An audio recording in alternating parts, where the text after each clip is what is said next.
समीक्षा बैठक में भी मुझे आमंत्रित किया गया है और उनके जो अन्य कार्यक्रम माननीय मुख्यमंत्री जी का था उसमें आमंत्रित किया गया। लेकिन मुझे जो जानकारी मिली, पूरे जहानाबाद के आम जनता को कैद कर लिया गया है, बांस बल्ला गाड़ करके।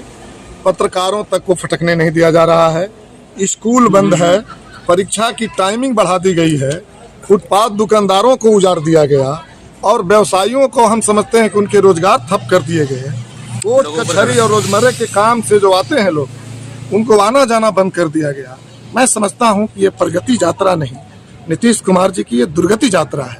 उनकी भी दुर्गति है और जिस तरह से आज महान जनता को, आम जनता को दुर्गति का सामना करना पड़ा है, हम समझते हैं कि ऐसी स्थिति में इस आमंत्रण में मुझे गाड़ी से चलना अच्छा नहीं लगा और इसलिए मैं और हमारे साथ अरवल के माननीय विधायक महानंद जी अपने आवास BSNL ऑफिस के पास से हम पैदल चल करके उनके इस समीक्षा बैठक में शामिल होने जा रहे हैं। लोगों को पैदल चलना पड़ रहा है, कितना कष्ट हो रहा है, बावजूद इसके मुख्यमंत्री कह रहे हैं कि हम प्रगति कर रहे हैं। अब देखिए, मैंने उस शासन को भी देखा है, मैं हमेशा विपक्ष में ज़्यादातर हम लोग रहे हैं।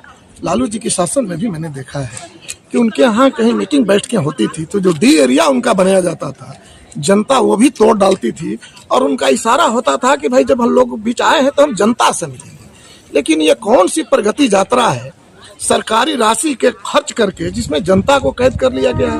भाई प्रगति यात्रा में आपसे जनता क्या पूछेगी? क्यों आप इतना जनता से डर गए हैं?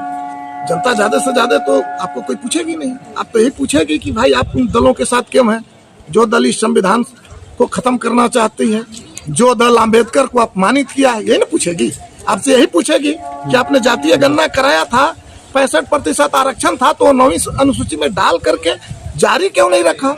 लोग यही पूछेगा ज्यादा से ज्यादा कि बगल के झारखंड में तमाम बिजली बिल माफ है, 2 यूनिट बिजली फ्री है, आप क्यों नहीं कर सकते?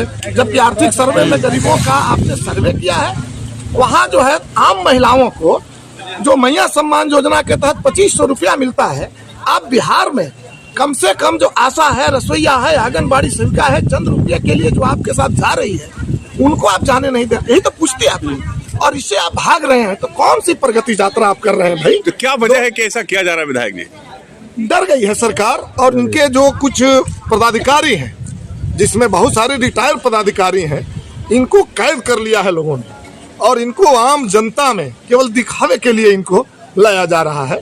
भाजपा हावी हो गई है, तो हम तो उनको नसीहत देंगे कि आम जनता को दुर्गति करके अगर आप प्रगति कराना चाहते हैं तो ये कम से कम जहानाबाद की धरती बर्दाश्त नहीं करेगी, इसका हिसाब लेगी, आने वाले दिनों में जवाब देगी आप।